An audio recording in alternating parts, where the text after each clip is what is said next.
Hello everyone. So if you are planning to appear in GATE 2022, next साल का जो gate है अगर आप उसे टारगेट कर रहे हैं, then I have a reality check for you here.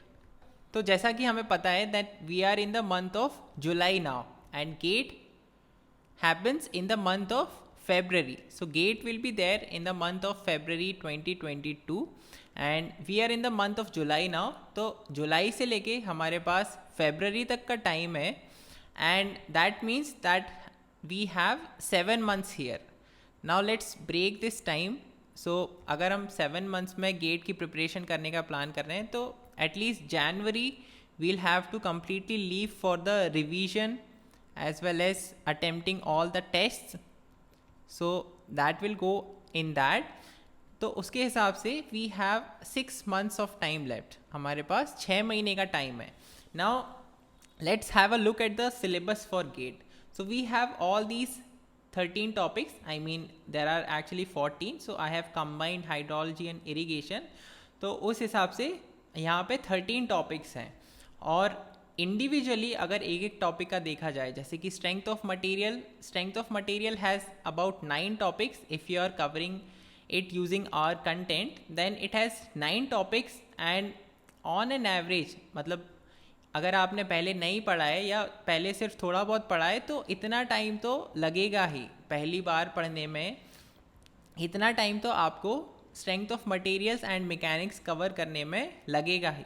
उसके बाद नेक्स्ट टॉपिक स्ट्रक्चरल एनालिसिस. तो इसमें भी नंबर ऑफ टॉपिक्स 9 हैं और 15 दिन मान के चल रहे हैं कि यहाँ पे 15 दिन लगेंगे. और ऐसे ही सारे सब्जेक्ट्स का है. अगर जो ज़्यादा वेटेज वाले सब्जेक्ट्स हैं जैसे ट्रांसपोर्टेशन है, so that will take about 12 days at it has 4 major topics. अगर हम यहाँ पे सॉइल की बात करें तो soil will take about 20 days. अगर आप टॉपिक्स देखें इसमें तो अबाउट 14 टॉपिक्स हैं. 14 major topics are there in this subject. And अगर उसके हिसाब से दिन कंपेयर कर रहे हैं तो ईच टॉपिक पढ़ने के लिए एक दिन भी नहीं है. तो इसी हिसाब से सारे सब्जेक्ट्स का मैंने यहाँ पे ब्रेक किया हुआ है. Environmental engineering 14 days and 10 topics, मतलब यहाँ पे भी आपको 14 दिन में 10 टॉपिक्स कवर करने हैं. और ये सिर्फ बात हो रही है इन टॉपिक्स को फर्स्ट टाइम पढ़ने की. और आपको पता है कि अगर आप सिर्फ एक ही बार पढ़ रहे हो, अगर आप इस महीने स्ट्रेंथ ऑफ मटेरियल्स पढ़ना शुरू कर रहे हो और आप सोचो कि आपको सितंबर अक्टूबर तक सब कुछ याद बना रहेगा, तो वो बिल्कुल नहीं होने वाला है. आपको रिवीजन भी करना है इन टॉपिक्स का. तो जैसे ही आप एक टॉपिक कवर करते हैं and when you go to the next topic then you have to revise that previous topic also. तो इस हिसाब से अगर सिर्फ फर्स्ट टाइम रीडिंग की बात की जाए तो यहाँ पे 181 days का ब्रेकअप है इन सारे सब्जेक्ट्स का. और number of topics are about 125. So 125 topics have to be covered in 181 days. तो आप यहाँ पे देख सकते हैं कि टाइम कितना कम है, how less time is available right now.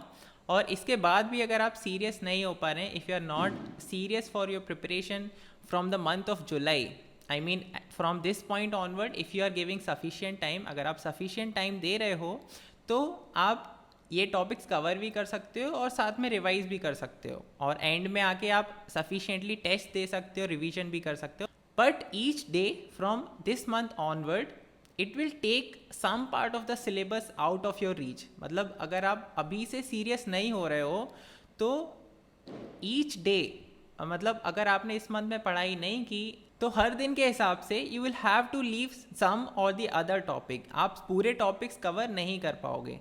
So I just wanted to make a point here that you do not have a lot of time available. अगर अभी भी आप ऐसे सोच रहे हो कि बहुत सारा टाइम बाकी है गेट में, तो ये मैंने आपको सामने बता दिया है.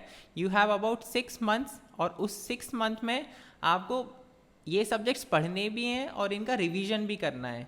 तो accordingly you have to plan your preparation. Whatever breakup I am showing here, it may not be accurate for you. अगर आपको पहले से आता है then you may take less time, but अगर आपने नहीं पढ़ा है then you may take more time also. और अगर और कोई responsibilities भी हैं साथ में, if you have other things to do like college and semester exams or whatever is there, then you will take even more time to cover these topics. And here we are assuming that on all these days you will be consistently studying. And we know we can't always plan everything with 100% certainty. There might be days when you are sick, there might be days when you have other things to do which are important. So even when we are not considering those things, we do not have enough time. So I want all of you to create such a plan for yourself. You can take this plan as a template and then change it accordingly based on where you are right now. अगर आपने कोई subjects पढ़ लिए हैं इनमें से, तो those subjects will not take much time for you. But I hope that all of you will make a suitable plan for yourself, and after each month you will review your progress. So that is very important. अगर आप इस month में 2 subjects cover करने का plan कर रहे हो, then it may happen or it may not happen.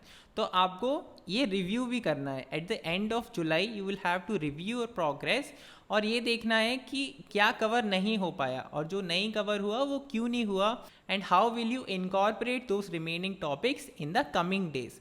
So please do that. Please make a suitable plan for yourself. You do not have a lot of time available for the next GATE exam, so use this time wisely.